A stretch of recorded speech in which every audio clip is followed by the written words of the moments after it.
This is Dateline Malacañang in Review.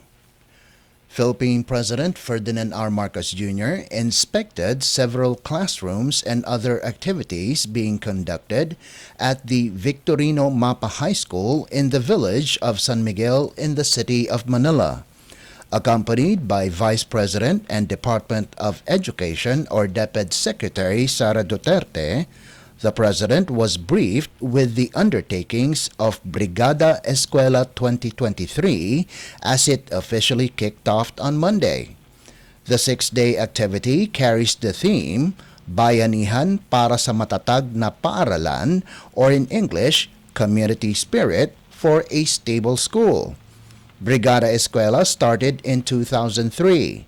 It is an annual nationwide school maintenance which gathers parents, teachers, school personnel, alumni, civic groups, non-government organizations or NGOs, local government units or LGUs, private individuals, and even students volunteer to dedicate some of their time in cleaning, carpentry, painting, minor repair, and pruning of plants within the premises of the school just before the opening of classes.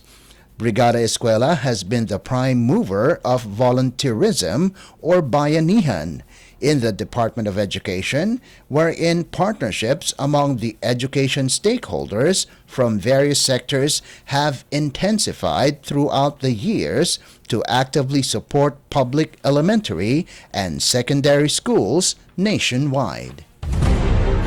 Dateline Malacañang. Philippine President Ferdinand R. Marcos Jr. on Monday urged Filipinos to fight for the truth as the government, its agencies, and the private sector has made a stand against the promulgation of fake news. In his speech during the signing of a Memorandum of Understanding or MOU on its Media and Information Literacy or MIL campaign, the President said, the government should equip the public with the knowledge and tools to combat misinformation and disinformation. Participants of the MIL include the Presidential Communications Office or PCO, Departments of Education or DepEd, Interior and Local Government or DILG, Social Welfare and Development or DSWD, Commission on Higher Education or CHED, and private sector participants that include Meta, Google, TikTok, and X. Let's listen to a portion of Philippine President Ferdinand R. Marcos Jr.'s speech at the signing of the Memorandum of Understanding on the Media and Information Literacy or MIL campaign. I am, of course, very happy to join the guests from the government and the private sector to witness the signing of the Memorandum of Understanding between key government agencies and the launching of the Media and Information or MIL project. In this day and age, the world has grown very much smaller because of technological advancements that hasten our integration into a single, cohesive digital society. The digital world is both borderless and also limitless, and everyone can now claim to be a netizen with just a few clicks of a mouse or a few touches on mobile devices, and we have joined the rest of the world when it comes to cyberspace. Back in the day, there was a time, a long time ago, some of the kids don't even remember this time, that we had to actually go out and engage with actual people, actual human beings, to engage in the exchange of information, in the exchange of, and to have a line of communication. But now we reach out to millions of people in the comfort of our homes, in our schools, in our workspaces, and through, of course, all the digital platforms that we have available to us today. News and information, which was, of course, delivered through what we now call the traditional media, newspapers, radio, television. Now, The the multitude of information is available to anyone, anywhere, anytime. But that is information, pure and raw and unedited and uncurated and unexamined information. It is put out there.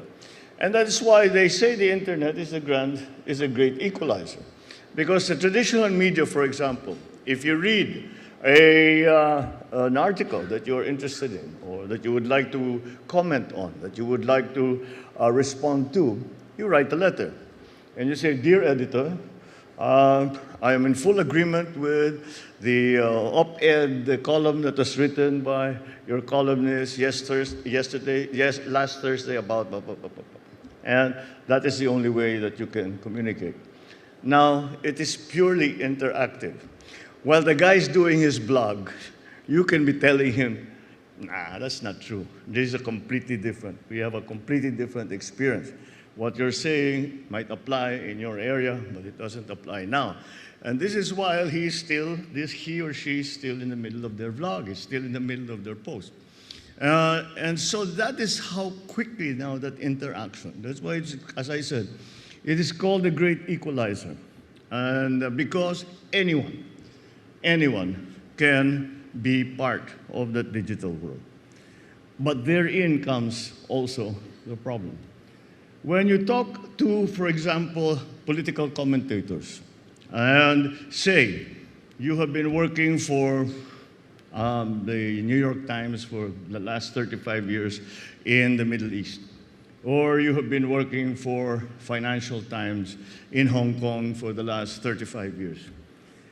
And now we get our opinions not from that fellow who has been working in one place for 35 years, but we don't know where it's coming from anymore. We're not sure where it's coming from because anyone can go on the internet and spread their opinion. And everyone is entitled, of course, to their own opinion, but everyone also has the prerogative of being wrong. So that is where the problem arises. So we have to find a way to make sure that whatever the inputs our people are getting, they have the capability, they have the ability to be able to discern between truth, speculation, propaganda, and outright lies. And that is the job that we are starting here today. And we need everyone to be involved. With the advent of AI, we can see that the tools that are available are becoming more and more powerful. And we're all very grateful when our machines do a little bit of their thinking for us. But it's also rather disconcerting when we are confronted by pure AI. And that is why what we are doing here today, starting this campaign, is very, very important. And that is why I thank you all for being involved in this. It is immediate, it is urgent, and although I think that if we put our minds to it, there is a way to allow our people to be able to discern from truth and everything else. Philippine President Ferdinand R. Marcos Jr. Dateline Malacañang. Philippine President Ferdinand R. Marcos Jr. on Tuesday has sought the elevation of the country's relations between Peru and Ethiopia. In a ceremony held at Malacañang Palace in Manila, the President received the credentials of new ambassadors Cecilia Zunilda Galarrieta Bazan of Peru and Desi Dalki Docamo of Ethiopia. Ambassador-designate Bazan conveyed Peruvian President Dina Boluarte's warm wishes of happiness, peace, and prosperity to the chief executive and the Filipino people. The ambassador-designate noted that trade relations between the two nations have thrived and hope to further deepen cooperation in areas of mutual interest. Meanwhile, Bazan extended the invitation for President Marcos to attend the Asia-Pacific Economic Cooperation or APEC Economic Leaders Meeting in Peru in November of 2024. Peru's hosting of the APEC Forum next year will coincide with the commemoration of the 50th anniversary of formal diplomatic relations between Manila and Lima. The Philippines and Peru established formal diplomatic relations on the 30th of November in 1974. On the other hand, Ambassador Docamo also relayed Ethiopian President Saleh Work Zewde's warm wishes for the president's well-being and for the Philippines' welfare and prosperity. Ambassador Docamo assured President Marcos that he would fulfill his diplomatic mission to advance the bilateral relations between the Philippines and Ethiopia, as well as to work towards the interest and prosperity of the two nations' peoples and governments. The chief executive vowed that the Philippines would explore possible partnerships with Ethiopia. Dateline Malacañang. Philippine President Ferdinand R. Marcos Jr. on Tuesday evening instructed the National Food Authority or NFA to focus on the local production of rice to augment the country's supply. In a meeting with the National Food Authority or NFA and other government agencies at the State Dining Room of Malacañang Palace in Manila, the President instructed the agency to continue exploring other ways in prioritizing rice production other than importation. NFA Administrator Rodrigo Bioco discussed with President Marcos measures that have been carried out by the agency to ensure that the country has sufficient supply of rice. The meeting was also attended by Department of Agriculture or DA Senior Undersecretary Domingo Panganiban and Undersecretary for Rice Industry Development Leocadio Sebastian. Citing a Philippine Statistics Authority or PSA report, Undersecretary Panganiban said, palay or unhusked rice output from January to June this year rose to 9 million metric tons, from 8.7 million metric tons produced for the same period in 2022 and in 2021. Undersecretary Sebastian noted that the 9 million metric tons of palay is equivalent to 5.9 million metric tons of milled rice, higher than the DA's projection. President Marcos said a 3% growth in production over the same period in 2022 is excellent news.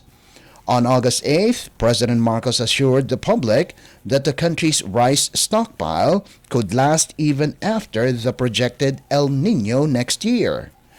Undersecretary Sebastian on August 11th also said the country may soon enjoy a decrease in the prices of rice as the government starts negotiations with Vietnam and India. Dateline Malacañang. Philippine President Ferdinand R. Marcos Jr. on Tuesday evening said that the government is ready to provide assistance to Filipinos affected by the deadly wildfires that struck the island of Maui in Hawaii. The president issued the statement on his official X, or rather formerly Twitter account, as he assured the public that he is closely monitoring the condition of Filipinos residing in Hawaii. President Marcos said the Philippine consulate in Honolulu is ready to assist affected Filipinos. He advised the Filipinos needing assistance to contact the government through its 24/7 emergency hotline at area code 808, telephone number 253-9446, or its official email address at honolulu.pcg@dfa.gov.ph. President Marcos said the Philippine Consul General in Hawaii is currently contacting local authorities and the Filipino community with any new information regarding the incident. The DFA on Tuesday said around 50 Filipino teachers in Hawaii are among the thousands of individuals who were able to flee from the wildfires in Maui, while the Philippine consulate is sending a team to assist affected Filipinos. Official information from the Philippine Consulate General in Honolulu said the search and rescue operations have only reached about 3% of the areas gutted by the wildfires. As of August 15th, the death toll from the blaze has reached 99, with local authorities yet to ascertain both their identities and ethnicities. There are about 388,000 individuals in Hawaii who identified themselves as Filipino or part Filipino, according to the 2020 U.S. State Census. Around 200,000 of the 388,000 have parents who are both Filipinos, but only 16% are Philippine passport holders. Dateline Malacañang. Malacañang has ordered the suspension of work in government offices and classes in public schools at all levels in Metro Manila and Bulacan Province on August 25th to give way for the opening ceremonies of the FIBA Basketball World Cup 2023 at the Philippine Arena in Bocaue, Bulacan Province. Memorandum Circular or MC-27 inked by Executive Secretary Lucas Bersamin by the authority of President Ferdinand R. Marcos Jr., declared the work and class suspension to ensure the safe, orderly, and successful opening ceremonies of the FIBA Basketball World Cup 2023.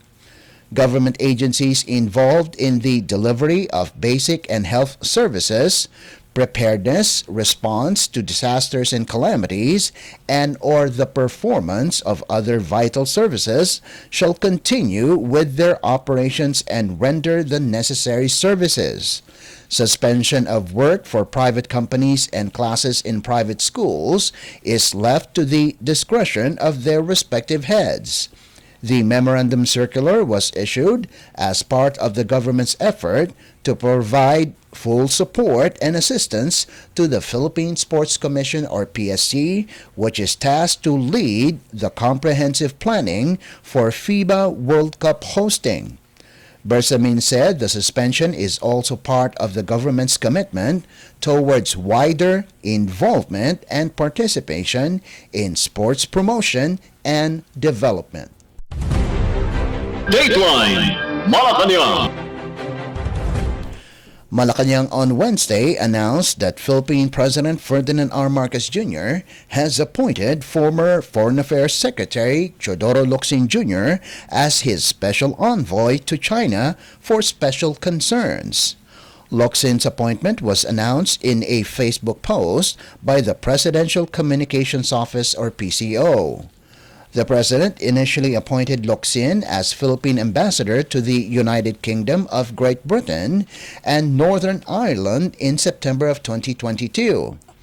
Presidential Communications Office or PCO Secretary Cheloy Garfield meanwhile clarified that Locsin would remain as the country's envoy to the UK. Garfield said Locsin's new appointment would help boost bilateral relations between Manila and Beijing. Locsin is a lawyer, politician, and former journalist. He served as head of the Department of Foreign Affairs or DFA under the Duterte administration. He also worked as a speech writer and press secretary of the late former President Corazon Aquino before being elected as Makati representative for 3 consecutive terms from 2001 to 2010. Locsin was also the speechwriter of former presidents Gloria Macapagal Arroyo from 2002 to 2006 and Joseph Ejercito Estrada in 1998. He also became the publisher of the Philippine Free Press and the national broadsheets The Daily Globe and Today. Locsin was also nominated twice to be an Associate Justice of the Supreme Court, which he both declined. He earned his Bachelor of Laws from the Ateneo de Manila University in 1977 and a Master of Laws degree from Harvard University in 1983. Dateline Malacañang.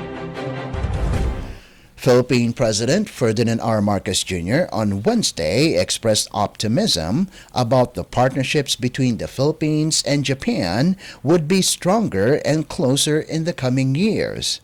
This as the President met with Natsuo Yamaguchi, Chief Representative of Japan's Komeito Party, at the President's Hall of Malacañang Palace in Manila. President Marcos said the Komeito Party officials' visit to the Philippines is vital in forging deeper relations between the Philippines and Japan, adding that his administration is committed to boosting the two nations' cooperation on various areas such as trade, economy, infrastructure, and maritime industry. The chief executive hoped that his meeting with Yamaguchi would lead to closer interaction with Japan, not only on the government-to-government level, but also on the parliamentary level and every level possible.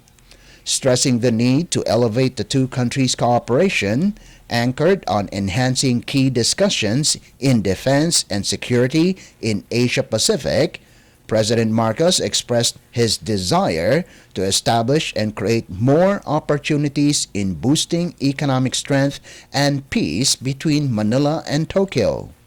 Yamaguchi, meanwhile, hoped that the establishment of the Philippines' first ever Maharlika Investment Fund, or MIF, would help generate more investments for the country's infrastructure development. He also expressed optimism that the MIF will be a transparent and independent sovereign wealth fund.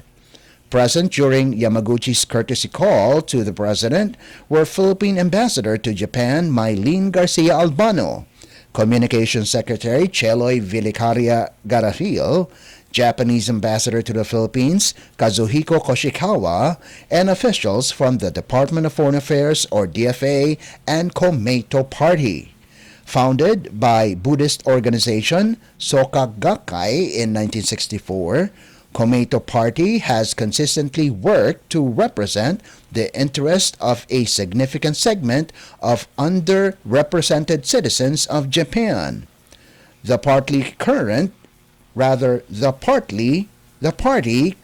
has approximately 400,000 members and forged alliance with Japan's Liberal Democratic Party. Dateline Malacañang. Philippine President Ferdinand R. Marcos Jr. on Thursday expressed his commitment to elevate the Philippines' bilateral ties with Germany and Iran. The President made the vow during the presentation of credentials of German Ambassador Andreas Michael Pfaffernosch and Iranian Ambassador Youssef Esmail Zadeh in separate ceremonies held at Malacañang Palace in Manila. President Marcos said the possibilities and potentials of further strengthening relations between the Philippines and Germany show a great deal of promise. The German ambassador vowed to foster the Philippines-Germany relations in all aspects, particularly in the areas of trade, investment, and economic cooperation. He also vowed to support joint efforts in climate change adaptation and mitigation, as well as in maintaining international order based on the principles of the United Nations Charter. The Philippines and Germany formally established diplomatic relations in 1954. The two nations' bilateral cooperation cooperation developed into a broad-based partnership ranging from joint projects in various areas, including climate, environment, biodiversity, disaster risk reduction, and the peace process in Mindanao. Human rights, people-to-people exchanges, and commitment to a rules-based order in the region also topped Germany's policy in the Philippines. Meanwhile, President Marcos hoped that the Iranian ambassador's tour of duty in the Philippines would be successful and would lead to the strengthening of long-standing relations between the two countries. The Iranian envoy assured President Marcos of his commitment to maintaining the friendly relationship and the shared vision for the future between Iran and the Philippines. Diplomatic relations between the Philippines and Iran were established on the 22nd of January, 1964. Dateline Malacañang. And finally, Philippine President Ferdinand R. Marcos Jr. and the Private Sector Advisory Council, or PSAC's Job Sector Group, have discussed several initiatives aimed at generating more than 2 million direct jobs by 2028.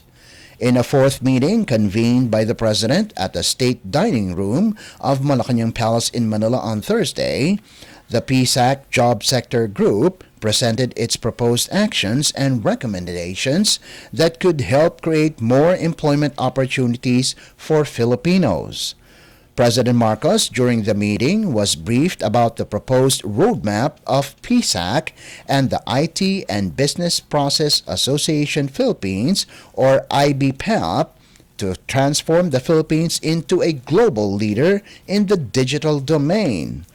Under the proposed roadmap, the targeted approach is envisioned to open 1 million additional information technology and business process management, or IT-BPM jobs by 2028 and a total of 2.5 million employment opportunities, said in a news release by PSAC. Citing IBPAP figures, PSAC lead convener and Aboitiz Group President and Chief Executive Officer Sabin Aboitiz said, the proposed roadmap is projected to contribute 169 billion pesos in annual personal income tax and inject 8.9% growth into the Philippines' gross domestic product, or GDP. President Marcos and the PSAC Job Sector Group also discussed the priority sectors that would play a vital role in making the Philippines a significant global player while also retaining, upscaling, and creating more jobs. The Council proposed the allocation of direct scholarship funds towards IT-BPM training and upskilling, with support from the Office of the Presidential Assistant on Investment and Economic Affairs and the Private Sector Jobs and Skills Corporation. PSAC said the goal is to train about 500,000 individuals annually with a budget of 4 billion pesos. It also recommended the synergy among the Department of Education, the Commission on Higher Education, and the Technical Education and Skills Development Authority to enhance enterprise-based training programs. The PSAC's proposal includes extending senior high school immersion from 80 hours to 640 hours, promoting higher education internships and fostering apprenticeships. Dateline Malacañang. Before we conclude our program, we would like to invite everyone to come and visit our Facebook page at Radyo Pilipinas World Service.